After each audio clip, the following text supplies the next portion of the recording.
અંકલેશ્વરમાં વાહનચોર તોડકીનો પર્દાફાશ। જીઆઈડીસી પોલીસે 2 સાગરીતો અને 1 રિસીવર સહિત 3ને દબોચ્યા।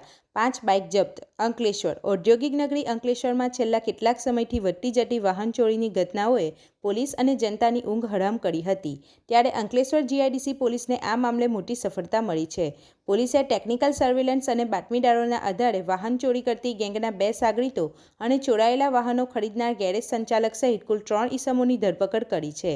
ઘટનાની વિગત મુજબ મોટાલી ગામની શ્રીકુંજ સોસાયટીમાં રહેતા રાજકુમાર પ્રજાપતિ પોતાના મિત્રની અંદાજે ₹20,000ની કિંમતની મોટરસાયકલ લઈને ભડકોદરા સ્થિત એપલ પ્લાઝા પાસે ગયા હતા।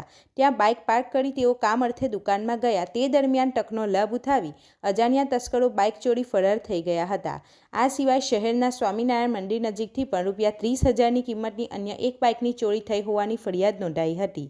સતત બનતી આવી ઘટનાઓને પગલે જીઆઈડીસી પોલીસ મથકના ઉચ્ચ અધિકારીઓના માર્ગદર્શન હેઠળ તપાસનો ધમધમાટ તેજ કરવામાં આવ્યો હતો। તપાસ દરમિયાન પોલીસને ચોક્કસ કડીઓ મળતા ભડકોદરાના અયોધ્યાનગરમાં રહેતા મયુર વિજય બોરસે અને આયુષકુમાર વિનોદસિંહને શંકાના આધારે ઝડપી પાડ્યા હતા। પોલીસની કડક પૂછપરછમાં આ બંને શખ્સો ભાંગી પડ્યા હતા અને કબૂલાત કરી હતી કે તેઓએ શહેરના અલગ અલગ વિસ્તારોમાંથી કુલ 5 જેટલી બાઇકોની ચોરી કરી છે। વધુમાં ચોંકાવનારો ખુલાસો એ થયો હતો કે આ ચોરીના વાહનો તેઓ કોસંબડી વિસ્તારમાં આવેલા આયાના ઓટો ગેરેજના માલિક મોહમ્મદ અનસ શમસુલ હસન સિદ્દીકીને વેચી દેતા હતા। પોલીસે ત્વરિત કાર્યવાહી કરી ગેરેજ સંચાલક મોહમ્મદ અનસને પણ દબોચી લીધો હતો અને તેની પાસેથી ચોરાયેલા તમામ વાહનો રિકવર કર્યા છે।